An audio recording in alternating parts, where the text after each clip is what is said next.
Hello ನಮಸ್ತೆ, ವಿಶೇಷ ಕಾರ್ಯಕ್ರಮಕ್ಕೆ ಸ್ವಾಗತ. ನಾನು ಪ್ರೇಮ್ ಕುಮಾರ್ ಸೊರ್ಬ. ವೀಕ್ಷಕರೇ, ಡಿಗ್ರಿ ಮುಗಿತು, ಏನು ಮಾಡಬೇಕು, ನಮ್ಮ ಮಕ್ಕಳನ್ನು ಯಾವ ಸ್ಕೂಲಿಗೆ ಸೇರಿಸಬೇಕು ಅನ್ನುವಂತಹ ಗೊಂದಲ, ಪ್ರಶ್ನೆ, ಜಿಜ್ಞಾಸೆ ಪ್ರತಿಯೊಬ್ಬ ಪೇರೆಂಟ್ಸಲ್ಲೂ ಇರುತ್ತೆ. ಯಾವ ಕಾಲೇಜು, ಯಾವ ಕೋರ್ಸನ್ನು ಆಯ್ಕೆ ಮಾಡ್ಕೊಬೇಕು ಅನ್ನುವಂತಹ ಗೊಂದಲ, ಟೆನ್ಷನು ವಿದ್ಯಾರ್ಥಿಗಳಲ್ಲೂ ಕೂಡ ಇರುತ್ತೆ.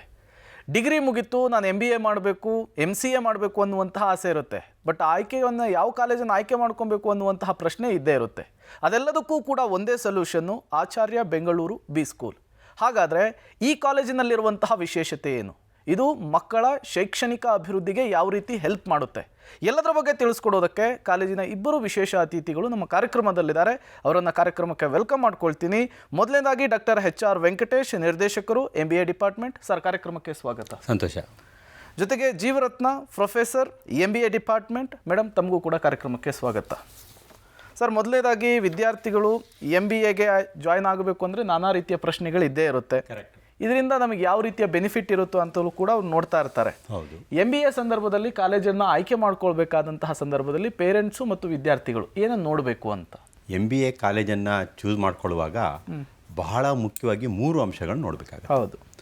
ಒಂದು, ನಾನು ಸೇರ್ತಕ್ಕಂಥ ಕಾಲೇಜಿನಲ್ಲಿ ನನಗೆ ಏನು ವ್ಯಾಲ್ಯೂ ಆ್ಯಡ್ ಮಾಡ್ತಾರೆ, ಅದು ಭಾಳ ಮುಖ್ಯ ಆಗುತ್ತೆ. ಇವತ್ತು ಟೆಕ್ನಾಲಜಿಕಲ್ ಅಪ್ಗ್ರೇಡೇಷನ್ ಇರ್ಬೋದು, ಕಮ್ಯುನಿಕೇಷನ್ ಅಪ್ಗ್ರೇಡೇಷನ್ ಇರ್ಬೋದು, ಲೀಡರ್ಶಿಪ್ ಕ್ವಾಲಿಟಿ ಇರ್ಬೋದು, ಆಂಟರ್ಪ್ರಿನರ್ಶಿಪ್ ಕ್ವಾಲಿಟಿ ಇರ್ಬೋದು, ಮತ್ತು ಪ್ಲೇಸ್ಮೆಂಟು, ನನ್ನ ವ್ಯಾಲ್ಯೂ ಎಡಿಷನ್ ಎಷ್ಟಾಗಿದೆ ಅಂತಕ್ಕಂಥದ್ದನ್ನು ಬಹಳ ವಿವೇಚನೆಯಿಂದ ವಿದ್ಯಾರ್ಥಿಗಳು ಕೂಲಂಕುಷವಾಗಿ ಅದನ್ನು ವಿಶ್ಲೇಷಣೆ ಮಾಡಿ ಒಂದು ಉತ್ತಮವಾಗಿರ್ತಕ್ಕಂಥ ಶೈಕ್ಷಣಿಕ ಸಂಸ್ಥೆಯನ್ನು ಚೂಸ್ ಮಾಡ್ತಕ್ಕಂಥದ್ದು ಮುಖ್ಯ ಆಗುತ್ತೆ. ಒಂದು ಈಗ ಪ್ಲೇಸ್ಮೆಂಟ್ ಅಂತ ಏನು ಹೇಳಿದ್ರು, ಅದರಲ್ಲಿ ಯಾವ್ಯಾವ ಕಂಪನಿಗಳು ಬರ್ತವೆ, ಮತ್ತೆ ಮಕ್ಕಳಿಗೆ ಅಲ್ಲಿ ಪ್ಲೇಸ್ಮೆಂಟ್ ಟ್ರೈನಿಂಗ್, ಈಗ ಕಾಲೇಜಲ್ಲಿ ಯಾವ ರೀತಿ ಪ್ಲೇಸ್ಮೆಂಟ್ ಟ್ರೈನಿಂಗ್ ಸಪೋರ್ಟ್ ಇದೆ, ಇದು ಕೂಡ ತುಂಬ ಮುಖ್ಯ ಆಗುತ್ತೆ. ಈ ಮ್ಯಾನೇಜ್ಮೆಂಟಿಗೆ ಬರುವಂತಹ ಸ್ಟೂಡೆಂಟ್ಸ್ಗಳ ಮೈಂಡ್ ಸೆಟ್ ಹೇಗಿರುತ್ತೆ ಅಂದರೆ ಪ್ಲೇಸ್ಮೆಂಟ್ ನಮಗೆ ಎಲ್ಲಿ ಸಿಗುತ್ತೆ ಅನ್ನೋದು. ಹಾಗಾಗಿ ನಿಮ್ಮ ಕಾಲೇಜಿಗೆ ಬರುವಂತಹ ವಿದ್ಯಾರ್ಥಿಗಳಿಗೆ ಪ್ಲೇಸ್ಮೆಂಟ್ ವಿಚಾರದಲ್ಲಿ ಯಾವ ರೀತಿಯ ಕಾರ್ಯಕ್ರಮಗಳನ್ನು ರೂಪಿಸಿದ್ದೀರಿ ಅಂತ? ಇದು ನಮ್ಮದೊಂದು ಪ್ರೊಫೆಷನಲ್ ಪ್ರೋಗ್ರಾಮ್ ಆಗಿರೋದ್ರಿಂದ ನಾವು ವಿದ್ಯಾರ್ಥಿಗಳು ಬಂದು ನಮ್ಮ ಕಾಲೇಜಿಗೆ ಸೇರಿದಾಗ ಅವನಿಗೆ ಯಾವ ಥರದ ಉದ್ಯೋಗ ಸಿಗುತ್ತೆ ಅಂತಕ್ಕಂಥ ನೋಡಬೇಕಾಗುತ್ತೆ. ಹೌದು. ಇದರಲ್ಲಿ ಈ ನಿಟ್ಟಿನಲ್ಲಿ ನಾವು ತುಂಬ 18-20 ವರ್ಷಗಳಿಂದ ನಾವು ಸತತವಾಗಿರ್ತಕ್ಕಂಥ ಪರಿಶ್ರಮವನ್ನು ತೆಗೆದುಕೊಂಡು ಒಂದು ಉತ್ತಮವಾಗಿರ್ತಕ್ಕಂಥ ಸ್ಟ್ಯಾಂಡರ್ಡ್ಸನ್ನು ಸೆಟ್ ಮಾಡಿದ್ದೇವೆ. ಉದಾಹರಣೆಗೆ ನಿಮಗೆ ಹೇಳಬೇಕು ಅಂತ ಹೇಳಿದ್ರೆ, ಪ್ರತಿ ವಿದ್ಯಾರ್ಥಿಗೂ 4 ಲೆವೆಲಲ್ಲಿ ಪ್ರೀ ಪ್ಲೇಸ್ಮೆಂಟ್ ಟ್ರೈನಿಂಗ್ ಅಂತ ಕೊಡ್ತೀವಿ. ಮತ್ತು ಇನ್ನೊಂದು ಮುಖ್ಯವಾಗಿರ್ತಕ್ಕಂಥದ್ದು ಏನು ಅಂತ ಹೇಳಿದ್ರೆ, ನಮ್ಮಲ್ಲಿ ಒಂದು ಫುಲ್ ಫ್ಲೆಡ್ಜ್ಡ್ ಪ್ಲೇಸ್ಮೆಂಟ್ ಡಿಪಾರ್ಟ್ಮೆಂಟ್ ಇದೆ. ಆ್ಯಂಡ್ 4 ಜನ ಅದಕ್ಕಾಗಿ ಸತತವಾಗಿರ್ತಕ್ಕಂಥ ಶ್ರಮವನ್ನು ಹಾಕ್ತಾರೆ. ಇದೆಲ್ಲದರ ಜೊತೆಗೆ ನಾವು ಇನ್ನೊಂದು ಏನು ಮಾಡ್ತೀವಿ ಅಂತ ಹೇಳಿದ್ರೆ, ಈಗ ಪ್ಲೇಸ್ಮೆಂಟ್ ಅಂದ ತಕ್ಷಣ ನಾನಾ ರೀತಿಯ ಕಂಪನಿಗಳು ಬರ್ತವೆ. ನಮ್ಮದೊಂದು ಅಟಾನಮಸ್ ಕಾಲೇಜ್. ಈಗ ಹೌದು, ನಮ್ಮದು ಅಟಾನಮಸ್ ಕಾಲೇಜ್ ಆಗಿರೋದ್ರಿಂದ ನೋಡಿ, ನಾವು ವಿದ್ಯಾರ್ಥಿಗಳಿಗೆ ಸ್ಪೆಷಲೈಸೇಷನ್ಸ್ ಕೊಡ್ತೀವಲ್ಲ, ಇದನ್ನು ಕೂಡ ವಿದ್ಯಾರ್ಥಿಗಳ ಆಯ್ಕೆಯ ಅಭಿರುಚಿಯನ್ನು ನೋಡಿಕೊಂಡು ವಿಶೇಷವಾಗಿರ್ತಕ್ಕಂಥ ಸ್ಪೆಷಲೈಸೇಷನ್ಸನ್ನು ಡಿಸೈನ್ ಮಾಡಿದ್ದೇವೆ.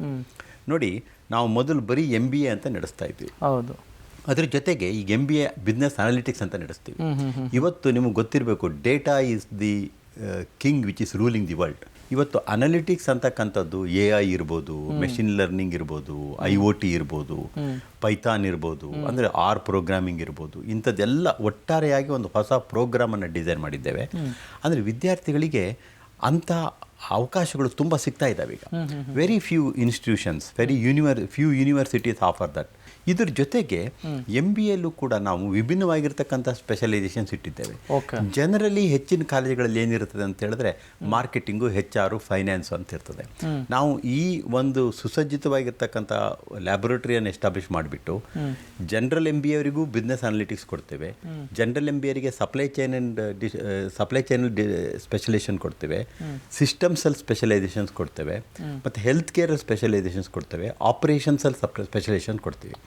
ಈ ಎಲ್ಲ ವಿಭಿನ್ನವಾಗಿರ್ತಕ್ಕಂಥ ವಿಶೇಷ ತರಬೇತಿ ಅವ್ರಿಗೆ ಕೊಡೋದ್ರಿಂದ ವಿದ್ಯಾರ್ಥಿಗಳಿಗೆ ಪ್ಲೇಸ್ ಮಾಡೋದು ನಮಗೂ ಈಸಿ ಆಗುತ್ತೆ. ಹುಡುಗರನ್ನು, ನಾವು ವಿದ್ಯಾರ್ಥಿಗಳನ್ನು ಒಳ್ಳೊಳ್ಳೆ ಕಂಪನಿಗಳಲ್ಲಿ ಪ್ಲೇಸ್ ಮಾಡ್ತಕ್ಕಂಥ ನಮಗೆ ಸುಲಭ ಆಗ್ತದೆ. ಅನಾಲಿಟಿಕ್ಸ್ ಬಗ್ಗೆ ಹೌದು, ಇದನ್ನು ಮಾಡಿದರೆ ಯಾವ ರೀತಿ ಹೆಲ್ಪ್ ಆಗುತ್ತೆ ಸ್ಟೂಡೆಂಟ್ಸ್ಗೆ ಅಂತ? ಡೇಟಾ ಅಂತಕ್ಕಂಥದ್ದು ಇದೆಯಲ್ಲ, ಈಗ ನಿಮಗೆ ಅನಾಲಿಟಿಕ್ಸ್, ಈಗ ನೀವು ಯಾವುದೇ ಸ್ಪೆಷಲೈಸೇಷನ್ ತೆಗೆದುಕೊಳ್ಳಿ, ಹಿಂದೆ ವಿದ್ಯಾರ್ಥಿಗಳಿಗೆ ಮಾರ್ಕೆಟಿಂಗ್ ತೆಗೆದುಕೊಳ್ತಾ ಇದ್ದ ಅವನು, ಫೈನಾನ್ಸ್ ತೆಗೆದುಕೊಳ್ತಾ ಇದ್ದ ಅವನು, HR ತೆಗೆದುಕೊಳ್ತಾ ಇದ್ದ ಅವನು. ಅದೇನಾಗ್ತದೆ, ಹ್ಯೂಮನ್ ರಿಸೋರ್ಸ್ ತೆಗೆದುಕೊಂಡಾಗ ಇವತ್ತು ಯಾವುದೇ ಕಂಪ್ನಿಯಲ್ಲಿ ಹೋದರೆ ನಿಮಗೆ ಪೆನ್ ಆ್ಯಂಡ್ ಪೇಪರ್ ಕೊಟ್ಟು ಕೂರಿಸೋದಿಲ್ಲ ಅವನು, ಸಿಸ್ಟಮ್ ಮೇಲೆ ಬಿಡ್ತಾನೆ ನಿಮ್ಮನ್ನ. ಅದು ಅನಲೈಸ್ ಮಾಡಬೇಕಾಗುತ್ತೆ. ಅಂದರೆ ಮಾರ್ಕೆಟಿಂಗ್ ಅನಲಿಟಿಕ್ಸ್ ಮಾಡಬೇಕಾಗುತ್ತೆ, ಡೇಟಾ ಅನಲಿಟಿಕ್ಸ್ ಮಾಡಬೇಕಾಗುತ್ತೆ, ಕನ್ಸ್ಯೂಮರ್ ಅನಲಿಟಿಕ್ಸ್ ಮಾಡಬೇಕಾಗುತ್ತೆ. ನಾವೀಗ ಈ ಬಿಸ್ನೆಸ್ ಅನಲಿಟಿಕ್ಸ್ ಪ್ರೋಗ್ರಾಮಲ್ಲಿ ಈ HR analytics, marketing analytics, financial analytics, financial modelling, digital marketing ಇಂಥ ವಿಭಿನ್ನವಾಗಿರ್ತಕ್ಕಂಥ ಕೋರ್ಸಸ್ಸನ್ನು ಮಾಡಿಬಿಟ್ಟು ಯಾವುದೇ ಕಂಪನಿ ಇರಲಿ, FMCG ಕಂಪನಿ ಇರ್ಬೋದು, ಕನ್ಸ್ಟ್ರಕ್ಷನ್ ಕಂಪನಿ ಇರ್ಬೋದು, ಅಥವಾ any sector for that matter, ಅವರಿಗೆಲ್ಲ ಏನು ಬೇಕಂದರೆ ಡೇಟಾ ಅನಲಿಸ್ಟ್ ಬೇಕು. ನಮ್ಮ ವಿದ್ಯಾರ್ಥಿಗಳು ಅದಕ್ಕೆ ತಯಾರಾಗಿರ್ತಾರೆ. ಅಂಥವ್ರನ್ನ ನಮಗೆ ಪ್ಲೇಸ್ ಮಾಡೋದು ಈಸಿ, ಸಮಾಜಕ್ಕೂ ಹೆಲ್ಪ್ ಆಗುತ್ತೆ, ಕಂಪನಿಗಳಿಗೂ ಸಹಾಯ ಆಗುತ್ತೆ. ಫಾರ್ ಎಕ್ಸಾಂಪಲ್ ಪ್ರೊಫೆಸರ್ ಜೀವರತ್ನ ಅವರು ಡಿಜಿಟಲ್ ಮಾರ್ಕೆಟಿಂಗಲ್ಲಿ ಎಕ್ಸ್ಪರ್ಟ್ ಇದ್ದಾರೆ ಅವರು. ಪ್ರೊಫೆಸರ್, ಇದ್ರ ಬಗ್ಗೆ ನೀವೇನು ಹೇಳ್ತೀರಾ? ನೀವು ಇದ್ರ ಬಗ್ಗೆ ಹೇಳಿದ್ದು ಖಂಡಿತ ಒಪ್ಕೊಳ್ಳುವಂಥ ವಿಚಾರನೇ. ಈಗ ಡೇಟಾ ಅನಾಲಿಟಿಕ್ಸ್ ಅಂತ ಹೇಳಿದಾಗ ಸುಮಾರು ಜನ ಅದು ಟೆಕ್ನಿಕಲ್ ಸಬ್ಜೆಕ್ಟ್ ಅಂತ ಅಂದ್ಕೋತಾರೆ. ಬಟ್ ನಮ್ಮ MBA ಅಂದ್ರೆ ಏನಾಗುತ್ತೆ ಅಂದ್ರೆ ಬಿಸ್ನೆಸ್ ಅಡ್ಮಿನಿಸ್ಟ್ರೇಷನ್ ನಾವು ಟೀಚ್ ಮಾಡೋದ್ರಿಂದ ಅದರಲ್ಲಿ ಈಗ ನಾವು HR, ಮಾರ್ಕೆಟಿಂಗ್ ಇದೆಲ್ಲ ಹೇಳಿದ್ವಿ, ಫೈನಾನ್ಸ್ ಯಾವುದೇ ಒಂದು ಇನ್ಕ್ಲೂಡಿಂಗ್ ಲೈಕ್ ಈಗ ಲೇಟೆಸ್ಟ್ ಏನು ಹೊಸ ಟೆಕ್ನಾಲಜಿ ಬರ್ತಾ ಇದೆ, ಈ ಫಿನ್ಟೆಕ್ ಅಂತ ಏನ್ ಹೇಳ್ತೀವಿ, ಮಾರ್ಟೆಕ್ ಅಂತ ಏನ್ ಹೇಳ್ತೀವಿ, ಈ ಎಲ್ಲಾದ್ರಲ್ಲೂ basic thing is like data resource. So ಅವ್ರು ಅದನ್ನ ಒಂದು ಪ್ರೋಗ್ರಾಮಿಂಗ್ ಇರ್ಬೋದು, ಪೈಥಾನ್ ಇರ್ಬೋದು, ಅಥವಾ ನಮ್ಮಲ್ಲಿ ಪವರ್ BI ಅಂತ ಹೇಳ್ತೀವಿ, ಡೇಟಾ ವಿಜುವಲೈಸೇಷನ್, ಡೇಟಾ ಅನಾಲಿಟಿಕ್ಸ್, ಇದನ್ನೆಲ್ಲ ನಮ್ಮ ಫ್ಯಾಕಲ್ಟೀಸ್ ಅಲ್ದೇನೆ ಮೂಕ್ ಮೂಲಕ ನಾವು ಸಪೋರ್ಟ್ ಮಾಡ್ತೇವೆ, ಸ್ವಯಂ ಕೋರ್ಸಸ್ ಮೂಲಕ ಸಪೋರ್ಟ್ ಮಾಡ್ತೇವೆ. ಇದಿಷ್ಟು ಸಾಲದು ಅಂತ ಹೇಳಿ ನಮ್ಮ MBA ಡಿಪಾರ್ಟ್ಮೆಂಟ್ನಲ್ಲಿ ಹೊರ್ಗಡೆಯಿಂದ ಈಗ IBM ಅಲ್ಲಿ ವರ್ಕ್ ಮಾಡೋರು ಇರ್ಬೋದು. ಈಗ ಮೊನ್ನೆ ಕೂಡ ನಾವು IBM ಜೊತೆಗೆ ಒಂದು ಹೊಸ ಒಪ್ಪಂದ ಕೂಡ ಮಾಡ್ಕೊಂಡಿದ್ವಿ, MOU. ಸೊ ನಾವು ಆ ಎಕ್ಸ್ಪರ್ಟ್ಸ್ನ ಕರೆಸಿ ನಮ್ಮ ಕಾಲೇಜಲ್ಲಿ ಟೀಚ್ ಮಾಡಿಸ್ತೀವಿ. ಸೊ ಈ ರೀತಿ ಒಂದು facility, like not only theory related, we are exposing them to what is happening in the industry side. Okay, ಮೌಲ್ಯವರ್ಧಿತ ಶಿಕ್ಷಣ ಅನ್ನೋದೇ ತುಂಬ ಮುಖ್ಯವಾಗ್ತಾ ಇದೆ ವಿದ್ಯಾರ್ಥಿಗಳಿಗೆ. ನಿಮ್ಮ ಸಂಸ್ಥೆಯಲ್ಲಿ ವಿದ್ಯಾರ್ಥಿಗಳಿಗೆ ಈ ಮೌಲ್ಯವರ್ಧಿತ ವಿಷಯಗಳ ಬಗ್ಗೆಯೂ ಕೂಡ ಟೀಚಿಂಗ್ ಆಗುತ್ತೆ ಅನ್ನೋದನ್ನು ಕೇಳ್ಪಟ್ಟೆ. ಹೇಗೆ ಸರ್ ಅದು? ಅವನು MBA ಸೇರಲಿ, MCA ಸೇರಲಿ, ಅಥವಾ MBA ಬಿಸ್ನೆಸ್ ಅನಾಲಿಟಿಕ್ಸ್ ಸೇರಲಿ, ಈ ಪ್ಲೇಟ್ ಮೀಲ್ ಅಂತ ಹೇಳ್ತೀವಿ ನಾವು. ಪ್ಲೇಟ್ ಮೀಲ್ ಅಂದರೆ ಬೇಸಿಕ್ಸ್ ಎಲ್ಲ ಕಾಲೇಜಲ್ಲೂ ಪಾಠ ಮಾಡ್ತಾರೆ, ಅದು ನಮ್ಮ ಕಾಲೇಜಲ್ಲೂ ಇರ್ತದೆ. ಇದ್ರ ಜೊತೆಗೆ ನಾವೇನು ಮಾಡ್ತೀವಿ ಅಂತ ಹೇಳಿದ್ರೆ, ಈ ಕಾರ್ಪೊರೇಟ್ ಎನ್ವಿರಾನ್ಮೆಂಟ್ ನೋಡ್ಕೊಂಡ್ಬಿಟ್ಟು ಸಮಾಜದಲ್ಲಿ ಈ ಇರ್ತಕ್ಕಂಥ ಕಂಪ್ನಿಗಳು ಏನು ಬೇಡಿಕೆಯನ್ನು ಇಟ್ಟಿದ್ದಾವೆ, ಅವರಿಗೆ ಎಂಥ ವಿದ್ಯಾರ್ಥಿಗಳು ಬೇಕು ಅಂತಕ್ಕಂಥದ್ದನ್ನು ನಾವು ಕೂಲಂಕುಷವಾಗಿ ತಿಳಿದುಕೊಂಡು ತುಂಬ ಸರ್ಟಿಫಿಕೇಟ್ ಪ್ರೋಗ್ರಾಮ್ಸನ್ನು ಹುಡುಗರಿಗೆ ಆಫರ್ ಮಾಡ್ತೀವಿ. ಉದಾಹರಣೆಗೆ ನಿಮ್ಗೆ ಹೇಳಬೇಕು ಅಂತ ಹೇಳಿದ್ರೆ, ಈಗ ಮಾರ್ಕೆಟಿಂಗ್ ಸ್ಟೂಡೆಂಟ್ ಇರ್ತಾನೆ, ಅವನಿಗೆ ಡಿಜಿಟಲ್ ಮಾರ್ಕೆಟಿಂಗ್ ಭಾಳ ಹೆಲ್ಪ್ ಆಗುತ್ತೆ. ಅಥವಾ ಫೈನಾನ್ಸ್ ಸ್ಟೂಡೆಂಟ್ಸ್ ಇರ್ತಾನೆ, ಅವನಿಗೆ ಫೈನಾನ್ಷಿಯಲ್ ಮಾಡೆಲಿಂಗ್ ಹೆಲ್ಪ್ ಆಗುತ್ತೆ. HR ಸ್ಟೂಡೆಂಟ್ ಇರ್ತಾನೆ, ಅವನಿಗೆ HR ಅನಾಲಿಟಿಕ್ಸ್ ಹೆಲ್ಪ್ ಆಗುತ್ತೆ. ಈ ಎಲ್ಲದರಲ್ಲೂ ಕೂಡ ನಾವು ಸರ್ಟಿಫಿಕೇಟ್ ಪ್ರೋಗ್ರಾಮನ್ನು ಹುಡುಗರಿಗೆ ಆಫರ್ ಮಾಡ್ತೀವಿ. ಭಾಳ ಮುಖ್ಯವಾಗಿ ಇನ್ನೊಂದೇನು ಅಂತ ಹೇಳಿದ್ರೆ, ನೋಡಿ, ನಿಮಗೆ ಎಕ್ಸೆಲ್ ಇದೆ, ಅಡ್ವಾನ್ಸ್ಡ್ ಎಕ್ಸೆಲ್ ಇದೆ, ಇದೆಲ್ಲ basic ABCD of your analytics today. ಪ್ರತಿಯೊಬ್ಬ ಹುಡುಗನಿಗೂ ತಿಳ್ಕೊಂಡಿರಬೇಕು. ಆದರೆ ದುರಂತ ಏನು ಅಂತ ಹೇಳಿದ್ರೆ, ನಮಗೆ ಬರ್ತಕ್ಕಂಥ, ನಾನಾಗಲೇ ನಿಮ್ಗೆ ಹೇಳಿದೆ, MBAಗೆ ಏನಾಗುತ್ತೆ ಅಂತ ಹೇಳಿದ್ರೆ, MBA is a different program. ಇದೊಂದು ವಿಭಿನ್ನವಾಗಿರ್ತಕ್ಕಂಥ ಪ್ರೋಗ್ರಾಮು. ಇಲ್ಲೊಬ್ಬ ಎಂಜಿನಿಯರ್ ಬರ್ತಾನೆ, BCom ಮಾಡಿದ ಹುಡುಗ ಬರ್ತಾನೆ, BA ಮಾಡಿದ ಹುಡುಗ ಬರ್ತಾನೆ, BSc ಮಾಡಿದ ಹುಡುಗ ಬರ್ತಾನೆ, BCA ಮಾಡಿದ ಹುಡುಗ ಬರ್ತಾನೆ. ಇವ್ರು ಎಲ್ಲರನ್ನೂ ಕೂಡ ನಾವೇನು ಮಾಡಬೇಕಂತ ಹೇಳಿದ್ರೆ, ಒಂದು ಪ್ಲ್ಯಾಟ್ಫಾರ್ಮಿಂದ ತಗೊಬಂದು ಅವ್ರನ್ನ ಕಾರ್ಪೊರೇಟ್ ರೆಡಿಯಾಗಿ ಹೊರಗಡೆ ಕಳಿಸ್ಬೇಕಾಗುತ್ತೆ. ಇದಕ್ಕೆ ನಾವೇನು ಮಾಡ್ತೀವಿ ಅಂತ ಹೇಳಿದ್ರೆ, ಅವನು ಸೇರಿದ ಫಸ್ಟ್ ಡೇ ಇಂದ ಬ್ರಿಡ್ಜ್ ಕೋರ್ಸಿಂದ ಹಿಡಿದು, ಇಂಡಕ್ಷನಿಂದ ಹಿಡಿದು, ಸರ್ಟಿಫಿಕೇಟ್ ಪ್ರೋಗ್ರಾಮಿಂದ ಹಿಡಿದು, ಎಕ್ಸೆಲಿಂದ ಹಿಡಿದು, ಎಕ್ಸೆಲ್ ಅಡ್ವಾನ್ಸಿಂದ ಹಿಡಿದು, ಡಿಜಿಟಲ್ ಸಿಸ್ಟಮಿಂದ ಹಿಡಿದು, ಟೆಕ್ನಾಲಜಿ ಅಪ್ಗ್ರೇಡೇಷನ್ ತನಕ ತೊಗೊಂಡು ಹೋಗ್ಬಿಟ್ಟು ಅವನ್ನ ನಾವು ಕಾರ್ಪೊರೇಟ್ ರೆಡಿಯಾಗಿ ಅವನ್ನ ಹೊರಗಡೆ ಕಳಿಸ್ತೀವಿ. ಇದರಿಂದ ನಮಗೆ ತುಂಬ ಹೆಮ್ಮೆ ಇದೆ. ನಾನು ನೋಡಿ 2008ಇಂದ ಇದ್ದೇನೆ ಈ ಆರ್ಗನೈಸೇಷನಲ್ಲಿ. I am the founder director of MBA programme. ನನಗೆ ತುಂಬ ಹೆಮ್ಮೆ ಅನಿಸುತ್ತೆ. ನಾವು ವಿದ್ಯಾರ್ಥಿಗಳಿಗೆ ಕೊಡ್ತಕ್ಕಂಥ ಸ್ಕಿಲ್ ಇರ್ಬೋದು, ಅಥವಾ ವ್ಯಾಲ್ಯೂ ಅಡಿಷನ್ ಇರ್ಬೋದು, ಸರ್ಟಿಫಿಕೇಟ್ ಪ್ರೋಗ್ರಾಮ್ ಇರ್ಬೋದು. ಈಗಾಗಲೇ ನನ್ನ ಕಲೀಗ್ ಡಾಕ್ಟರ್ ಜೀವರತ್ನ ಹೇಳಿದ್ರು, ನಾವು ತುಂಬ ಆರ್ಗನೈಸೇಷನ್ ಜೊತೆ MOU ಮಾಡ್ಕೊಂಡಿದ್ದೇವೆ. IBM ಇರ್ಬೋದು, ಎಮರ್ಜ್ ಇರ್ಬೋದು, ನೂರಾರು ಇಂಥ ಕಂಪ್ನಿಗಳ ಜೊತೆ ಇಂಟರ್ನ್ಯಾಷನಲ್ ಒಡಂಬಡಿಕೆ ಮಾಡ್ಕೊಂಡಿದ್ದೇವೆ ನಾವು. ಇದರಿಂದ ನಮಗೇನಾಗುತ್ತೆ ಅಂತ ಹೇಳಿದ್ರೆ, ನಮ್ಮಲ್ಲಿರ್ತಕ್ಕಂಥ 100ಕ್ಕೂ ಹೆಚ್ಚು ಸ್ಟಾಫ್ ಅಲ್ಲದೆ ನಾವು ಹೊರಗಡೆಯಿಂದ ಗೆಸ್ಟ್ ಫ್ಯಾಕಲ್ಟಿ ಕರೆಸೋದಲ್ದೇ ನಾವು ಬೇರೆ ಬೇರೆ ಕಂಪನಿಗಳ ಜೊತೆ MOU ಮಾಡ್ಕೊಂಡಿದ್ದೇವೆ. ಆ MOU ಮುಖಾಂತರ ಆ ಕಂಪನಿಯವರೇ ಬಂದು ಸರ್ಟಿಫಿಕೇಟ್ ಪ್ರೋಗ್ರಾಮನ್ನು ವಿದ್ಯಾರ್ಥಿಗಳಿಗೆ ಕೊಡ್ತಾರೆ. ಓಕೆ. ಇದರಿಂದ ಏನಾಗುತ್ತೆ ಅಂದರೆ ಮೌಲ್ಯವರ್ಧನ ಆಗುತ್ತೆ ಹುಡುಗರಲ್ಲಿ, ಅವನಿಗೆ ಕಾನ್ಫಿಡೆನ್ಸ್ ಬರ್ತದೆ ಹುಡುಗನಿಗೆ. ಇದರಿಂದ ನಮ್ಮ ಹುಡುಗರನ್ನ ಪ್ಲೇಸ್ಮೆಂಟ್ ಮಾಡೋದ್ರಲ್ಲಿ ನಮಗೆ ತುಂಬ ಹೆಲ್ಪ್ ಆಗುತ್ತೆ, ಸುಲಭ. ಶೈಕ್ಷಣಿಕ ಸಂಸ್ಥೆಗಳು ಹೇಗಾಗಿದ್ದಾವೆ ಅಂದರೆ ಒಬ್ಬ ಎಂಪ್ಲಾಯನ್ನು ರೆಡಿ ಮಾಡುವ ಫ್ಯಾಕ್ಟ್ರಿಗಳ ಥರ ಆಗಿಬಿಟ್ಟಿದ್ದಾವೆ. ಬರೀ ಟೀಚಿಂಗ್ ಕೊಡ್ತಾರೆ, ಆತನಿಗೆ ಕೆಲಸ ಹೇಗೆ ಬೇಕೋ ಅದನ್ನು ಒದಗಿಸೋ ಕೆಲಸವನ್ನು ಮಾಡ್ತಾರೆ. ಬಟ್ ಆತನಿಗೆ ಒಂದು ಕಮ್ಯುನಿಕೇಷನ್ ಸ್ಕಿಲ್ ಇರಲ್ಲ, ಯಾರ ಜೊತೆಗೆ ಹೇಗೆ ಮಾತಾಡಬೇಕು ಅನ್ನೋದು ಗೊತ್ತಿರಲ್ಲ. ಸೊ ಒಬ್ಬ ವಿದ್ಯಾರ್ಥಿಯಲ್ಲಿ ಕಮ್ಯುನಿಕೇಷನ್ ಸ್ಕಿಲ್ಲನ್ನು ಬಿಲ್ಡ್ ಮಾಡುವಂತಹ ನಿಟ್ಟಲ್ಲಿ ನಿಮ್ಮ ಕಾಲೇಜಿನಲ್ಲಿ ಯಾವ ರೀತಿಯ ಕಾರ್ಯಕ್ರಮಗಳನ್ನು ರೂಪಿಸಿದ್ದೀರಿ ಅಂತ? ಕಮ್ಯುನಿಕೇಷನ್ ಅಂದರೆ ಕಾನ್ಫಿಡೆನ್ಸ್. ಹೌದು. ಕಮ್ಯುನಿಕೇಷನ್ ಅಂತ ಹೇಳಿದ್ರೆ ಕೇಪಬಿಲಿಟಿ ಟು ಅಂದರೆ ಟೀಮಲ್ಲಿ ವರ್ಕ್ ಮಾಡಲಿಕ್ಕೆ ಕೇಪಬಿಲಿಟಿ ಅದು. ಕಮ್ಯುನಿಕೇಷನ್ ಅಂತ ಹೇಳಿದ್ರೆ ಒಂದು ಆತ್ಮಸ್ಥೈರ್ಯ. ಹೌದು. ಕಮ್ಯುನಿಕೇಷನ್ ಅಂತ ಹೇಳಿದ್ರೆ ನಾವು ಇನ್ನೊಬ್ಬರಿಂದ ಬೇರೆ ಏನು ಬೇಕು ಅಂತ ತಿಳ್ಕೊಳ್ಳೋದಕ್ಕೆ, ನಾವು ಇನ್ನೊಬ್ರಿಗೆ ಏನು ಹೇಳಬೇಕು ಅನ್ನೋದನ್ನು ಹೇಳೋದಕ್ಕೆ ಇದು ಒಂದು ಪ್ಲ್ಯಾಟ್ಫಾರ್ಮ್ ಒದಗಿಸುತ್ತೆ. ನಿಜ ನಿಜ. ಇದಕ್ಕೆ ನಮ್ಮ ವಿದ್ಯಾರ್ಥಿಗಳು, ಅವನು ಹಳ್ಳಿಗಾಡಿಂದ ಬಂದಿರಲಿ ಅಥವಾ ಸ್ಮಾಲ್ ತಾಲೂಕಾ ಪ್ಲೇಸಿಂದ ಬಂದಿರಲಿ ಅಥವಾ ಡಿಸ್ಟಿಕ್ ಪ್ಲೇಸಿಂದ ಬಂದಿರಲಿ, ನಮ್ಮಲ್ಲಿ ನ್ಯಾಷನಲ್ ಆ್ಯಂಡ್ ಇಂಟರ್ನ್ಯಾಷನಲ್ ಸ್ಟೂಡೆಂಟ್ಸು ಇರ್ತಾರೆ. ನಾವು ಏನು ಮಾಡ್ತೀವಿ ಅಂತ ಹೇಳಿದ್ರೆ ಕಮ್ಯುನಿಕೇಷನ್ನಿಗೆ ನಾವು ವಿಶೇಷವಾಗಿರ್ತಕ್ಕಂಥ ಗಮನವನ್ನು ಕೊಡ್ತೇವೆ ನಾವು. ಓಕೆ.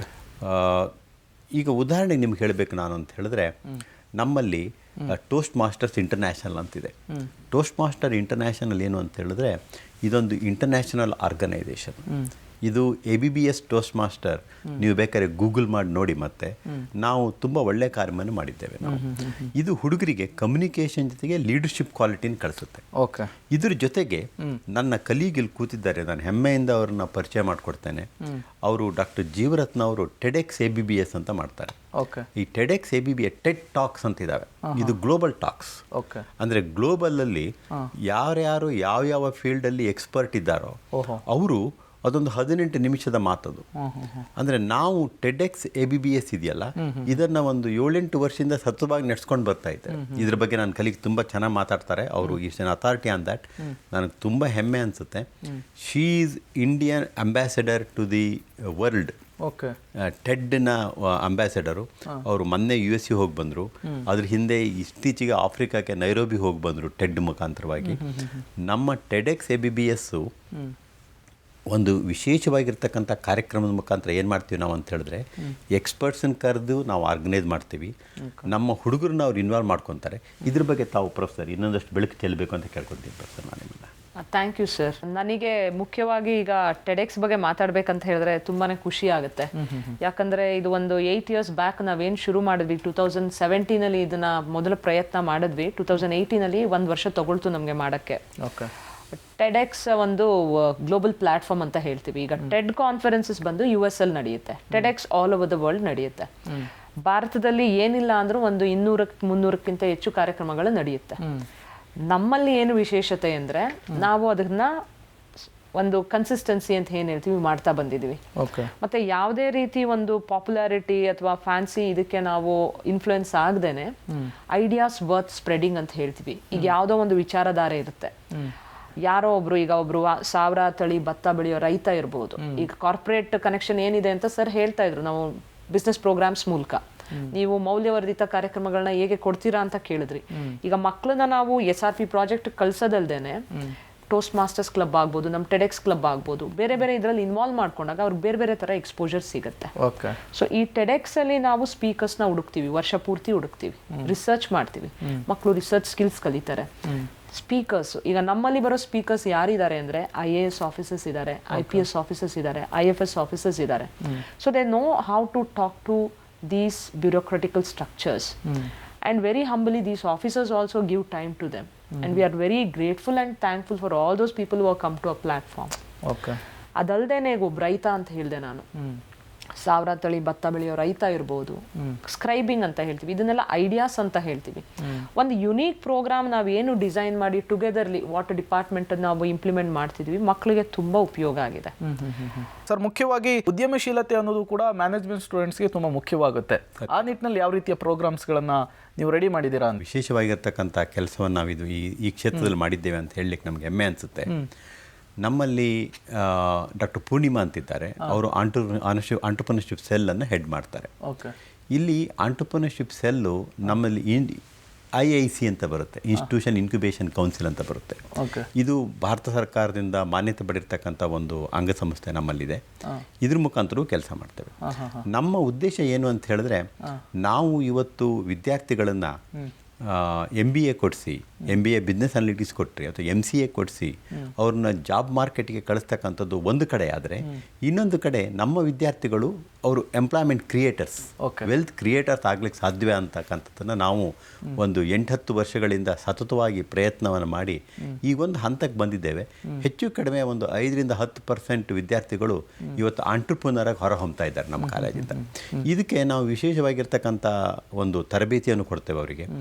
ಆಂಟ್ರಪ್ರನರ್ಸನ್ನು ಕರೆಸ್ತೇವೆ, venture ಕ್ಯಾಪಿಟಲಿಸ್ಟನ್ನು ಕರೆಸ್ತೇವೆ, angel ಇನ್ವೆಸ್ಟರ್ಸನ್ನು ಕರೆಸ್ತೇನೆ, idea ಇನ್ಕ್ಯುಬೇಟರ್ಸನ್ನು ಕರೆಸ್ತೇವೆ. ನಾವು ವಿದ್ಯಾರ್ಥಿಗಳಿಗೆ ನಮ್ಮ ಸಂಸ್ಥೆಯಲ್ಲಿ ಅವ್ರದ್ದೇ ಆಂಟ್ರಪ್ರನರ್ಶಿಪ್ ಇನ್ಕ್ಯುಬೇಟ್ ಮಾಡಬೇಕು ಅಂತ ಹೇಳಿದ್ರೆ ಎಲ್ಲ ರೀತಿಯ ಸಹಕಾರವನ್ನು ಕೊಡ್ತೇವೆ.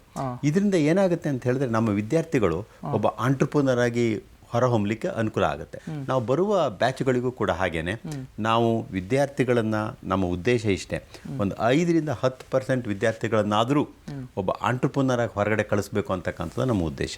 ಶೈಕ್ಷಣಿಕ ಸಂಸ್ಥೆಗೆ ಮಾನ್ಯತೆಗಳ ಪ್ರಾಮುಖ್ಯತೆ ಅನ್ನೋದು ತುಂಬಾ ಮುಖ್ಯ ಆಗುತ್ತೆ. ಹೌದು. ಅದ್ರ ಬಗ್ಗೆ ನಿಮ್ಮ ಅಭಿಪ್ರಾಯ ಏನು? ಅಕ್ರಿಡಿಟೇಷನ್ಸ್ ಅಥವಾ ಮಾನ್ಯತೆ ಅಂತ ಹೇಳ್ತೀವಲ್ಲ, ಇದು ಒಂದು ಇನ್ಸ್ಟಿಟ್ಯೂಷನ್ನ ಕ್ವಾಲಿಟಿ ಚೆಕ್ ಅಂತ ಹೇಳ್ಬೋದು. ವಿದ್ಯಾರ್ಥಿಗಳು ನೋಡ್ಕೋಬೇಕು ಅದನ್ನು. ಈಗ ಉದಾಹರಣೆಗೆ ನಾನು ನಿಮ್ಗೆ ಹೇಳಬೇಕು ನಿಮಗೆ ಅಂತ ಹೇಳಿದ್ರೆ, ನಮ್ಮ ಆಚಾರ್ಯ ಬ್ಯಾಂಗ್ಳೂರು ಬಿ ಸ್ಕೂಲಿಗೆ 3 ಸಾರಿ NAC A ಗ್ರೇಡ್ ಬಂದಿದೆ ಸತತವಾಗಿ. ಪ್ರತಿ 15 ವರ್ಷ ಒಂದು ಸಾರಿ ಒಂದು ಸೈಕಲ್ ಅಂತ ಹೇಳಿದ್ರೆ ಅದು 5 ವರ್ಷ. ಆ ರೀತಿ ನಾವು 3 ಸಾರಿ ಬಂದಿದೆ. ಈಗ 15 ವರ್ಷ ಆಗಿ ನಾವು ಮತ್ತು ಮುಂದೆ ಹೆಜ್ಜೆಯನ್ನು ಇಟ್ಕೊಂಡು ಹೋಗ್ತಾ ಇದ್ದೇವೆ ನಾವು. ಇದ್ರ ಜೊತೆಗೆ ನಾವು ಇಂಟರ್ನ್ಯಾಷನಲ್ ಅಕ್ರಿಟೇಷನ್ ಹೊಂದಿದ್ದೇವೆ. IACB ಅಂತ ಒಂದು USA ಅಕ್ರಿಟೇಷನ್. ಅದು ಔಟ್ಪುಟ್ ಬೇಸ್ಡ್ ಕ್ವಾಲಿಟಿ ಅಕ್ರಿಟೇಷನ್. ಅದು ಎಲ್ಲ ಬಿಸ್ನೆಸ್ ಪ್ರೋಗ್ರಾಮ್ಸು ಇದೆ ನಮ್ಮಲ್ಲಿ BCom, BBA ಮತ್ತು MBA, PGDM ಪ್ರೋಗ್ರಾಮ್ ಇದೆ. ಈ ಎಲ್ಲ ಪ್ರೋಗ್ರಾಮ್ಗಳಿಗೂ ಈ ಅಕ್ರಿಟೇಷನ್ ಇದೆ. ಇದು IACB 2 ಸಾರಿ ಕೊಟ್ಟಿದ್ದಾರೆ ನಮಗೆ. NAC 3 ಸಾರಿ ಬಂದಿದೆ A ಗ್ರೇಡು. ಅಂದರೆ ಅರ್ಥ ಏನು ಅಂತ ಹೇಳಿದ್ರೆ, ಅವರ ದೃಷ್ಟಿಯಲ್ಲಿ ನಾವು ಒಂದು ಉತ್ತಮವಾಗಿರ್ತಕ್ಕಂಥ ಶಿಕ್ಷಣ ಸಂಸ್ಥೆ ಅಂತಕ್ಕಂಥದ್ದು ಒಂದು ದೃಷ್ಟಿ. ಇನ್ನೊಂದು ದೃಷ್ಟಿ ಏನು ಅಂತ ಹೇಳಿದ್ರೆ, ನಾವು ಇಷ್ಟು ವರ್ಷ ಇದ್ರ ಜೊತೆ ಕೆಲಸ ಮಾಡಿದ್ದೀವಿ ಅಂತ ಹೇಳಿದ್ರೆ, ನಮ್ಮ ಕ್ವಾಲಿಟಿ ಕಾನ್ಷಿಯಸ್, ನಮ್ಮ ಪ್ರೋಸೆಸ್, ನಮ್ಮ ಸ್ಟ್ಯಾಂಡರ್ಡ್ಸ್ ಆಫ್ ಆಪರೇಷನ್ಸ್, ಇದೆಲ್ಲ ಒಂದು ಸ್ಟ್ಯಾಂಡರ್ಡೈಸ್ ಮಾಡಿದ್ದೀವಿ, ಒಂದು ಹಂತ ತಲುಪಿದೀವಿ ಅಂತಕ್ಕಂಥದ್ದು ನಮಗೆ ಹೆಮ್ಮೆ ಇದೆ. ಯಾಕಂತ ಹೇಳಿದ್ರೆ, ಇದು ಒಂದು ರಾತ್ರಿ ಬೆಳಗ್ಗೆ ಆಗೋಗ್ತಕ್ಕಂಥ ಕೆಲಸ ಅಲ್ಲ. It not a overnight journey. It's a continuous 18-19 years journey. ವಿದ್ಯಾರ್ಥಿಗಳಿಗೆ ಒಳ್ಳೇದಾಗ್ಲಿ ಅಂತ ಹೇಳಿ ನೀವೊಂದು ಈ ಪಿಯರ್ ಗ್ರೂಪ್ ಅನ್ನುವಂತಹ ಕಾನ್ಸೆಪ್ಟ್ ಇದೆ ಅಂತ ಹೇಳ್ತಾ ಇದ್ರಿ. ಹೌದು. ಏನಿದು ಪಿಯರ್ ಗ್ರೂಪ್ ಅಂತ? ಹುಡುಗರು ಏನು ಕಲಿತಾರೆ ಅಂತಕ್ಕಂಥದ್ದು, ಹೇಗೆ ಕಲಿತಾರೆ ಅಂತಕ್ಕಂಥದ್ದು ಒಂದು ದೊಡ್ಡ ಯಕ್ಷ ಪ್ರಶ್ನೆ. ನಿಜ. ಆದರೆ ಎಲ್ಲ ಮುತ್ಸದ್ದಿಗಳು ಮತ್ತು ಎಕ್ಸ್ಪರ್ಟ್ಸ್ ಹೇಳೋದು ಒಂದು ಏನು ಅಂತ ಹೇಳಿದ್ರೆ, ಕಾಲೇಜಿನ ಇನ್ಫ್ರಾಸ್ಟ್ರಕ್ಚರ್ ಮುಖ್ಯ, ಸಿಬ್ಬಂದಿಗಳು ಮುಖ್ಯ, ಸಿಸ್ಟಮ್ ಮುಖ್ಯ. ಇದರ ಜೊತೆಗೆ ಭಾಳ ಮುಖ್ಯ ಏನು ಅಂತ ಹೇಳಿದ್ರೆ, ಸಹಪಾಠಿಗಳು ಯಾರಿದ್ದಾರೆ ಅಂತಕ್ಕಂಥದ್ದು. ನಮ್ಮ MBA ಡಿಪಾರ್ಟ್ಮೆಂಟಲ್ಲಿ ನನಗೆ ತುಂಬ ಹೆಮ್ಮೆ ಅನಿಸುತ್ತೆ. ಒಂದು BCom ಹುಡುಗ ಇರ್ತಾನೆ, BA ಹುಡುಗ ಇರ್ತಾನೆ, BSc ಹುಡುಗ ಇರ್ತಾನೆ, ಹೆಚ್ಚು ಕಡಿಮೆ 30% ಎಂಜಿನಿಯರ್ಸ್ ಇರ್ತಾರೆ. ಇದು ಒಂದು ರೀತಿಯ ಡೈವರ್ಸಿಟಿ ಅಂತ ಅಂದ್ಕೊಡ್ತದೆ ನಮ್ಮ MBA ಇದಕ್ಕೆ. ಇನ್ನೊಂದು ಬಹಳ ಮುಖ್ಯ ಏನು ಅಂತ ಹೇಳಿದ್ರೆ, ನನ್ನ ಕಾಲೇಜಿನಲ್ಲಿ 17 ರಾಜ್ಯದ ವಿದ್ಯಾರ್ಥಿಗಳು ನಮ್ಮ ಕಾಲೇಜಲ್ಲಿ ಕಲಿತಾರೆ. ಅಂದರೆ ಇಟ್ಸ್ ಎ ಕಲ್ಚರಲ್ ಹಾಟ್ಸ್ಪಾಟ್ ಅಂತ ಕರಿತೀವಿ ನಾವು. ಅವನಿಗೆ ಒಬ್ಬ ಬೆಂಗಾಳಿ ಇರ್ಬೋದು, ಅಥವಾ ಕನ್ನಡದವನಿರ್ಬೋದು, ಅಥವಾ ಒಬ್ಬ ಕೇರಳದವನಿರ್ಬೋದು. ಅಂದರೆ 17. ಅದಲ್ಲದೆ ಇಂಟರ್ನ್ಯಾಷನಲ್ ಸ್ಟೂಡೆಂಟ್ಸು ನಮ್ಮಲ್ಲಿ ಇರ್ತಾರೆ. ಇದರಿಂದ ಏನಾಗುತ್ತೆ ಅಂತ ಹೇಳಿದ್ರೆ, ನೀವೊಬ್ಬ ಆಫ್ರಿಕನ್ ಸ್ಟೂಡೆಂಟ್ ಇದ್ದರೆ ನಿಮಗೊಂದು ಅವಕಾಶ ಆಫ್ರಿಕನ್ ಕಲ್ಚರ್ ತಿಳ್ಕೊಳ್ಳೋದಕ್ಕೆ. ಅವ್ನು ಹೇಗೆ ಬಿಹೇವ್ ಮಾಡ್ತಾನೆ, ಅವ್ನು ಏನು ಊಟ ಮಾಡ್ತಾನೆ, ಅವನ ದಿನನಿತ್ಯದ ಬೇಕು ಬೇಡಗಳು ಯಾವ್ದ್ಯಾವುದು. ಅದೇ ರೀತಿಯಾಗಿರ್ತಕ್ಕಂಥ ಒಬ್ಬ ಪಂಜಾಬಿ ಇರ್ಬೋದು. ಅಂದರೆ ನಮ್ಮ ಪಿಯರ್ ಗ್ರೂಪ್ ಇದೆಯಲ್ಲ, and it is very very diverse. ತುಂಬ ವಿಭಿನ್ನವಾಗಿರ್ತಾ ಇರೋದ್ರಿಂದ ನಮ್ಗೆ ಎಷ್ಟೋ ಜನ ವಿದ್ಯಾರ್ಥಿಗಳು ಹೇಳ್ತಾರೆ, ಸರ್ ಇದರಿಂದ ನಾನು ತುಂಬ ಕಲಿತೇನೆ. 2 ವರ್ಷ ನೀವು ಯಾರ ಜೊತೆಯಲ್ಲಿದ್ದೀರಿ, ಯಾರ ಸಹವಾಸದಲ್ಲಿದ್ದೀರಿ, ಸಹಪಾಠಿಗಳಿಂದ ಏನು ಕಲಿತೀರಾ, ಸಹಪಾಠಿಗಳಿಂದ ನಿಮಗೆ ಆತ್ಮಸ್ಥೈರ್ಯ ಏನು ಬರುತ್ತೆ, ಮುಗಿದ ಮೇಲೆ ನೋಡಿ. ನನ್ನ ವಿದ್ಯಾರ್ಥಿಗಳು ಫಾರ್ ಎಕ್ಸಾಂಪಲ್ ಈಗ ಅಸ್ಸಾಮಿಂದ ಇರ್ತಾರೆ, ನೀವೊಂದು ಯಾವುದೋ ಕಂಪ್ನಿಯ HR ಆದ್ರಿ ಅಂತ ಹೇಳಿದ ತಕ್ಷಣ ನಿಮ್ಮ ಕಂಪ್ನಿ ಒಂದು ಅಸ್ಸಾಮಲ್ಲಿ ಒಂದು ಬ್ರ್ಯಾಂಚ್ ಓಪನ್ ಮಾಡಿದ್ರೆ ನಿಮಗೆ ಅಸ್ಸಾಮಲ್ಲಿ ಒಂದು ನೆಟ್ವರ್ಕ್ ಇರುತ್ತೆ. ನಿನ್ನ ಕ್ಲಾಸ್ಮೇಟ್ ಒಬ್ಬ ಅಸ್ಸಾಮನಾಗಿರ್ತಾನೆ, ಇನ್ನೊಬ್ಬ ಬಿಹಾರಿ ಆಗಿರ್ತಾನೆ, ಇನ್ನೊಬ್ಬ ಜಾರ್ಖಂಡಿಂದ ಬಂದಿರ್ತಾನೆ. ಅಂದರೆ ಇದರಿಂದ ಏನಾಗುತ್ತೆ, ನಿಮ್ಮ ಪಿಯರ್ ಗ್ರೂಪು ತುಂಬ ಡೈವರ್ಸಿಫೈ ಆಗಿದೆ. ಇದರಿಂದ ನಿಮಗೆ ಕಲೀಲಿಕ್ಕೆ ತುಂಬ ಅವಕಾಶಗಳಿದ್ದಾವೆ. ಆದ್ದರಿಂದ ಈ ಪಿಯರ್ ಗ್ರೂಪನ್ನು ಎಕ್ಸ್ಪ್ಲಾಯ್ಟ್ ಮಾಡಲಿಕ್ಕೆ ನಮ್ಮ ಇನ್ಸ್ಟಿಟ್ಯೂಷನ್ನು ಅತ್ಯುತ್ತಮವಾಗಿರ್ತಕ್ಕಂಥ ಒಂದು ಅವಕಾಶ ಮಾಡಿಕೊಡ್ತದೆ ಅಂತಕ್ಕಂಥದ್ದು ನಮಗೆ ತುಂಬ ಹೆಮ್ಮೆ ಇದೆ. ಈ ಸ್ಕಿಲ್ ಎಕ್ಸ್ಚೇಂಜ್ ಪ್ಲಾಟ್ಫಾರ್ಮ್ ರೀತಿ ಇದ್ದಂಗೆ. Perfectly you said it. Skill exchange ಅಂತ ಹೇಳಿದ್ರೆ ನೋಡಿ, ಈಗ ನಾನು ಹೇಳಿದೆ ಎಕ್ಸೆಲ್ ಅಂತ ಹೇಳಿಬಿಟ್ಟು, ಒಬ್ಬ BCA ಮಾಡಿ ಬಂದ ಹುಡುಗನಿಗೆ ಅವನು ಎಕ್ಸೆಲ್ ಈಗಾಗಲೇ ಗೊತ್ತಿರ್ತದೆ. ಹೌದು. ನೀವು BA ಮಾಡಿ ಬಂದವರು ಅವನ ಕತೆ ಕೂತ್ಕೊಂಡು ಕ್ಯಾಂಟೀನಲ್ಲಿರ್ಬೋದು, ಕಾರಿಡಾರ್ಲಿರ್ಬೋದು, ಕ್ಲಾಸ್ ರೂಮಲ್ಲಿರ್ಬೋದು, you can learn from him. ಹಾಸ್ಟೆಲಲ್ಲಿ ಕಲಿಬೋದು ನೀವು. ಅಥವಾ ಇನ್ನೊಬ್ಬ ಹುಡುಗ ಲಿಟ್ರೇಚರ್ ಓದಿ ಬಂದಿರ್ತಾನೆ, ಈಗ ಇನ್ನೊಬ್ಬ ಹುಡುಗ ಸ್ಪೋರ್ಟ್ಸ್ ಮ್ಯಾನೇಜ್ಮೆಂಟ್ ಮಾಡ್ಕೊಂಡು ಬಂದಿರ್ತಾನೆ, ಇನ್ನೊಬ್ಬ ಹುಡುಗ ಇಂಜಿನಿಯರಿಂಗ್ ಮಾಡ್ಕೊಂಡು ಬಂದಿರ್ತಾನೆ, ಮೆಕ್ಯಾನಿಕಲ್ ಇಂಜಿನಿಯರಿಂಗ್ ಅಥವಾ ಆಟೋಮೊಬೈಲ್ ಇಂಜಿನಿಯರಿಂಗು. ಇದರಿಂದ ಏನಾಗುತ್ತೆ ಅಂತ ಹೇಳಿದ್ರೆ ಒಬ್ಬರಿಂದ ಒಬ್ಬರು ಕಲಿತು ಒಬ್ಬರಿಂದ ಒಬ್ಬರು, ಈಗ ನೋಡಿ ನಾನು ಭಾಳ ಮುಖ್ಯವಾಗಿ ಆಂಟ್ರಪ್ರಿನರ್ಶಿಪ್. ಈಗ ಒಬ್ಬ ಇಂಜಿನಿಯರು, ಒಬ್ಬ ಅಕೌಂಟ್ಸ್ ಓದೋನು ಮತ್ತೊಬ್ಬ ಮಾರ್ಕೆಟಿಂಗ್ ಸ್ಟೂಡೆಂಟ್ ಸೇರಿಕೊಂಡು ಒಂದು ಕಂಪನಿ ಸ್ಟಾರ್ಟ್ ಮಾಡ್ತಾರೆ. ಇದರಿಂದ ಏನಾಗುತ್ತೆ ಅಂತ ಹೇಳಿದ್ರೆ ಸಿನರ್ಜಿ ಅಂತ ಹೇಳ್ತೀವಿ ನಾವು. 1+1 ಈಸ್ ಮೋರ್ ದೆನ್ 2 ಅಂತ ಸಿನರ್ಜಿ ಅಂತ ಹೇಳಿದ್ರೆ ಅದೆಲ್ಲ ಸಾಧ್ಯತೆಗಳು ಆಗ್ತಕ್ಕಂಥದ್ದಕ್ಕೆ ಒಂದು ಒಳ್ಳೆಯ ಪ್ಲ್ಯಾಟ್ಫಾರ್ಮನ್ನು ಕ್ರಿಯೇಟ್ ಮಾಡಿದ್ದೇವೆ ನಾವು ಅಂತಕ್ಕಂಥದ್ದು ತೃಪ್ತಿ ನಮಗಿದೆ. ಓಕೆ ಮೇಡಮ್, ಈಗ ನೀವು ಈ ಟೆಡೆಕ್ಸ್ ಬಗ್ಗೆ ಆಗಲೇ ಹೇಳ್ತಾ ಇದ್ರಿ, ಅದನ್ನು ಸ್ವಲ್ಪ ಬ್ರೀಫಾಗಿ ಎಕ್ಸ್ಪ್ಲೈನ್ ಮಾಡ್ಬೋದಾ ಅಂತೇಳಿ. ಈಗಾಗಲೇ ನಾನು ಟೆಡೆಕ್ಸ್ ಅಂತ ಅಂದರೆ ಟೆಡ್ ಅಂದರೆ TED, ಟೆಕ್ನಾಲಜಿ, ಎಂಟರ್ಟೈನ್ಮೆಂಟ್ ಮತ್ತು ಡಿಸೈನ್ ಅಂತ ಏನು ಹೇಳ್ತೀವಿ. ನಾನು ಈಗಾಗಲೇ ತಿಳಿಸ್ಕೊಟ್ಟೆ ನಿಮಗೆ. ಟೆಡ್ ಅನ್ನೋದು US ಅಲ್ಲಿ ನಡೆಯುವಂಥ ಒಂದು ಕಾನ್ಫರೆನ್ಸ್. ಟೆಡೆಕ್ಸ್ ಬಂದು X stands for independently organised event ಅಂತ ಹೇಳ್ತೀವಿ. ಟೆಡೆಕ್ಸ್ ABBS ಅಂತ ಹೇಳಿದಾಗ ಟೆಡೆಕ್ಸ್ ಆಚಾರ್ಯ ಬ್ಯಾಂಗ್ಳೂರ್ B ಸ್ಕೂಲ್ ಅಂತ. ಇದಕ್ಕೊಂದು ಲೈಸೆನ್ಸ್ ತಗೋಬೇಕಾಗತ್ತೆ. ಟೆಡ್ ಅನ್ನೋವಂಥ ಒಂದು ಗ್ಲೋಬಲ್ ಜಾಗತಿಕ ಸಂಸ್ಥೆ ಏನಿದೆ ಅವರಿಂದ ನಾವು ಪರ್ಮಿಷನ್ ತಗೋತೀವಿ. ಅವರು ನಮ್ಮನ್ನು ಕೇಳ್ತಾರೆ, ಲೈಕ್ ನೀವು ಯಾರು, ಯಾಕೆ ಈ ಕಾರ್ಯಕ್ರಮ ಮಾಡ್ತಿದ್ದೀರಾ ಅಂತ. ಈ ಕಾರ್ಯಕ್ರಮದಲ್ಲಿ ನಾವು ಒಂದು 10ರಿಂದ 12 ಸ್ಪೀಕರ್ಸ್ನ ಕರೆಸ್ತೀವಿ. It is basically a talk show. ಅಂದ್ರೆ ಟಾಕ್ ಶೋ ಅಂದ್ರೆ ಈಗ ಎಷ್ಟೋ ಟಾಕ್ ಶೋಗಳಿವೆ, ಯಾರೋ ಒಬ್ರು ಬಂದು ಒಂದು 10 ನಿಮಿಷ ಮಾತಾಡಿ ಹೋಗೋದಲ್ಲ. ಇದರಲ್ಲಿ ಏನಾಗುತ್ತೆ ಅಂದ್ರೆ ಅದ್ ಏನ್ ಮಾತಾಡ್ತಾರೆ ಅವ್ರು ಅದನ್ನ ಮಾಡ್ತಾ ಇರಬೇಕು. ಮತ್ತೆ ಆ ಥರ ಒಂದು ಐಡಿಯಾ ಎಷ್ಟೋ ಜನಕ್ಕೆ ಗೊತ್ತಿರೋದಿಲ್ಲ. ಅದನ್ನ ನಾವು ವಿಚಾರಧಾರೆಗಳು ಅಂತ ಹೇಳ್ತೀವಿ, ಐಡಿಯಾಸ್ ಪ್ಲಾಟ್ಫಾರ್ಮ್ ಅಂತ ಹೇಳ್ತೀವಿ. ಸೊ ನಾವೇನ್ ಮಾಡ್ತೀವಿ, ವರ್ಷ ಪೂರ್ತಿ ರಿಸರ್ಚ್ ಮಾಡ್ತೀವಿ. ಒಂದು 20-25 ಮಕ್ಕಳು ಟೀಮ್ ಕಟ್ತೀವಿ. ನಮ್ಮ director sir, MD ma'am, ED sir ಇವರೆಲ್ಲ ಸಪೋರ್ಟ್ ಮಾಡ್ತಾರೆ. ಯಾಕಂದ್ರೆ ಈ ಪ್ರೋಗ್ರಾಮ್ ನಡಿಬೇಕಿದ್ರೆ ನಾವು ಸ್ಪೀಕರ್ಸ್ನ ಕರ್ಸೋದಷ್ಟೇ ಅಲ್ಲ, ನಮಗೆ ಬೇಕಿರೋದು 10 ಜನ ಸ್ಪೀಕರ್ಸ್. ಆದ್ರೆ ನಮಗೊಂದು 100 ಅಪ್ಲಿಕೇಶನ್ಸ್ ಬರುತ್ತೆ. ನಮ್ಮ ಪ್ರೋಗ್ರಾಮ್ ಈಗಾಗಲೇ ತುಂಬ ಪಾಪ್ಯುಲರ್ ಆಗಿರೋದ್ರಿಂದ ಎಲ್ಲರೂ ನಮ್ಮ ಪ್ಲಾಟ್ಫಾರ್ಮಿಗೆ ಬರಬೇಕಂತ ಇಷ್ಟಪಡ್ತಾರೆ. ನಾವು ಸ್ಪೀಕರ್ ಕೋಚಿಂಗ್ ಸೆಷನ್ಸ್ ಮಾಡ್ತೀವಿ, ಐಡಿಯಾಸ್ ಕ್ಯೂರೇಟ್ ಮಾಡ್ತೀವಿ. ಇದೆಲ್ಲ ಮಕ್ಕಳೇ ಮಾಡ್ತಾರೆ. ಸ್ಟೂಡೆಂಟ್ ಡ್ರಿವನ್ ಪ್ರೋಗ್ರಾಮ್ ಅಂತ ಏನು ಹೇಳ್ತೀವಿ ಎಲ್ಲ ಅವರೇ ಮಾಡ್ತಾರೆ. ನಮ್ಮಲ್ಲಿ ಈ ವರ್ಷ ಒಂದು ವಿಶೇಷ ಏನು ಅಂತ ಹೇಳಿದ್ರೆ, 8 ವರ್ಷದಿಂದ ನಾವು ಈ ಫಸ್ಟ್ ಬ್ಯಾಚಿಂದ ಸ್ಟೂಡೆಂಟ್ಸ್ ಏನು ಪ್ರಯತ್ನ ಮಾಡಿದ್ದಾರೆ, ಟೆಡ್ ಸಂಸ್ಥೆಯವರು ನಮ್ಮನ್ನ ಒಂದು ಆಂಕರ್ ಇವೆಂಟ್ ಅಂತ ಹೇಳಿ ಗುರುತಿಸಿದ್ದಾರೆ. ಅಂದ್ರೆ ಈಗ ಆಲ್ ಓವರ್ ವರ್ಲ್ಡ್ 3,000 ಇವೆಂಟ್ ಅಲ್ಲಿ ಅವ್ರು ಬರೀ ಒಂದು 20 ಪ್ರೋಗ್ರಾಮ್ ಅನ್ನ ಆಂಕರ್ ಇವೆಂಟ್ಸ್ ಅಂತ ಹೇಳಿದ್ದಾರೆ. ಕೌಂಟ್ ಡೌನ್ ಅಂತ ಹೇಳ್ತೀವಿ, ಕ್ಷಣಗಣನೆ.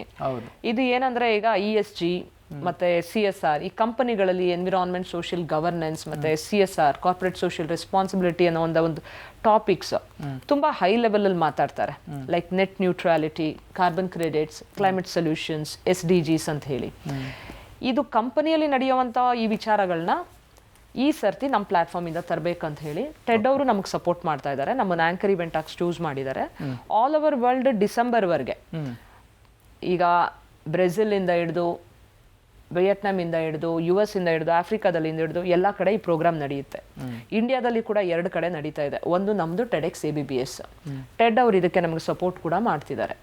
ನಾವು ಇದರಲ್ಲಿ ಎಲ್ಲ ಈಗಾಗಲೇ ನಾನು ಹೇಳಿದೆ, ನಮ್ಮಲ್ಲಿ ಈಗ BWSSP ಚೇರ್ಮನ್ ಒಪ್ಕೊಂಡಿದ್ದಾರೆ ಬರೋದಕ್ಕೆ, Ram Prasad Manohar sir, Srinivasulu IFS officer ಒಪ್ಕೊಂಡಿದ್ದಾರೆ, ಯಲ್ಲಪ್ಪ ರೆಡ್ಡಿ ಸರ್ ಒಪ್ಕೊಂಡಿದ್ದಾರೆ, XIFS ಆಫೀಸರ್, ನಿರಂಜನ್ ಕರಗಿ ಅಂತ ಹೇಳಿ. ಸಸ್ಟೈನಬಲ್ ವಾಟರ್ ಸೊಲ್ಯೂಷನ್ಸ್ ಅಂತ ಹೇಳ್ತೀವಿ. ಈಗ ವಾಟರ್ ಫಿಲ್ಟರ್ ಕುಡಿಯೋದಕ್ಕೆ ಎಲ್ರಿಗೂ ಬೇಕು. 30 ರೂಪಾಯಿಗೆ ಅವರೊಂದು ವಾಟರ್ ಫಿಲ್ಟರ್ ಕಂಡಿಡ್ತಿದ್ದಾರೆ. So is an inventor and entrepreneur. ಈಗಾಗಲೇ ಸರ್ ಹೇಳ್ತಿದ್ರು ನಮ್ಮಲ್ಲಿ EDC ಸೆಲ್ ಇದೆ ಅಂತ ಹೇಳಿ. ಅಂತ ಒಂದು ಸ್ಪೀಕರ್ ನಮ್ಮ ಪ್ಲಾಟ್ಫಾರ್ಮ್ಗೆ ಬಂದಾಗ ಮಕ್ಕಳು ಕೂಡ ಕಲ್ತ್ಕೋತಾರೆ. ಸೊ ಈ ತರ ಈಗ ನಮ್ಮಲ್ಲಿ ಇನ್ನೂ 5-6 ಜನ ಸ್ಪೀಕರ್ಸ್ ಇದ್ದಾರೆ. ಇವ್ರು ಎಲ್ಲ ಬಂದು ಟಾಕ್ ಮಾಡಿದಾಗ ಆ ಟಾಕ್ನ ನಾವು ರೆಕಾರ್ಡ್ ಮಾಡಿ ಟೆಡ್ಗೆ ಸಬ್ಮಿಟ್ ಮಾಡ್ತೀವಿ. ಆ ಟಾಕ್ಸ್ 18 ನಿಮಿಷ ವರ್ಗೂ ಇರುತ್ತೆ. ಅದನ್ನ ನಾವು ಡಿಜಿಟಲ್ ಅಸೆಟ್ ಮಾಡಿ ಎಲ್ರಿಗೂ ರಿಲೀಸ್ ಮಾಡ್ತೀವಿ. ಓಕೆ. ಸೊ ಇದೊಂದು ವಿಶೇಷ ಕಾರ್ಯಕ್ರಮ ಅಂತಾನೆ ಹೇಳ್ಬೋದು. ನೀವು ಕೂಡ ಬರಬೇಕು. 26 ಜುಲೈ ಹಾಂ, ನಮ್ಮ ಕ್ಯಾಂಪಸ್ ಅಲ್ಲಿ ಈ ಪ್ರೋಗ್ರಾಮ್ ನಡೀತಾ ಇದೆ. ನೀವು ಇನ್ಸ್ಟಾಗ್ರಾಮ್ಗೆ ಹೋಗಿ TEDx ABBS ಅಂತ ಕೊಟ್ರೆ ಎಲ್ಲ ಇನ್ಫಾರ್ಮೇಶನ್ ಬರುತ್ತೆ. Okay, thank you madam. Thank you sir, ಇಷ್ಟೊತ್ತು ಕಾರ್ಯಕ್ರಮದಲ್ಲಿ ಭಾಗಿಯಾಗಿದ್ದಕ್ಕಾಗಿ, ನಿಮ್ಮ ಸಮಸ್ಯೆಯ ಬಗ್ಗೆ ಯೂಸ್ಫುಲ್ ಮಾಹಿತಿಯನ್ನು ಶೇರ್ ಮಾಡಿದ್ದಕ್ಕಾಗಿ. ಧನ್ಯವಾದಗಳು. ವೀಕ್ಷಕರೇ, ಇಷ್ಟೊಂದು ಬೆನಿಫಿಟ್ಸ್ ಇರುವಂತಹ ಕಾಲೇಜ್ಗೆ ನಿಮ್ಮ ಮಕ್ಕಳನ್ನು ಸೇರಿಸಬೇಕು ಅನ್ನುವಂತಹ ಆಸೆ ನಿಮಗೂ ಕೂಡ ಬಂದಿರುತ್ತೆ. ಮತ್ತೆ ಯಾಕೆ ತಡ, ಡಿಸ್ಪ್ಲೇ ಆಗ್ತಾ ಇರುವಂತಹ ಅಡ್ರೆಸ್ಸನ್ನು ನೋಟ್ ಮಾಡ್ಕೊಳ್ಳಿ, ನೇರವಾಗಿ ವಿಸಿಟ್ ಮಾಡಿ.